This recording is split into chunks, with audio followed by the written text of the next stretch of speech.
अब हाम्रो छलफल चाहिँ जारी नै छ, तर सहमतिहरू त्यस्तो केही पनि भएको छैन। अब सदनमा भएको कुरो तपाईहरु सबैले देखि नै हाल्नुभयो। सत्तापक्ष र प्रतिपक्षहरूसँग पनि छलफल चाहिँ भइरहेको छ। त्योभन्दा नयाँ विषयवस्तु आज बोल्नुपर्ने कुरा केही पनि छैन। छलफल चलिरहेछ। हामीले जुन सुशासनसँग केन्द्रित रहेर छानबिन समिति बनाउनुपर्छ भन्ने बारेमा हामीले कुराकानी गरेका छौँ।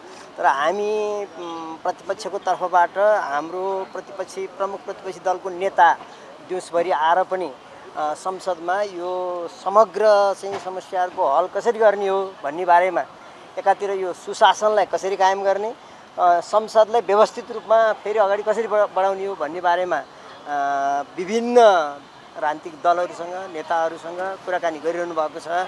छलफल अगाडि बढिरहेछ। मैले अहिले राख्ने कुरा यति हो। अरू बाँकी रहेको जुन विषयवस्तु छलफलै भइरहेको कारणले गर्दा त्यस्तो नयाँ विषयवस्तु केही पनि आएको छैन। ग्लोबल आइबी बैंक, सबैका लागि बैंक।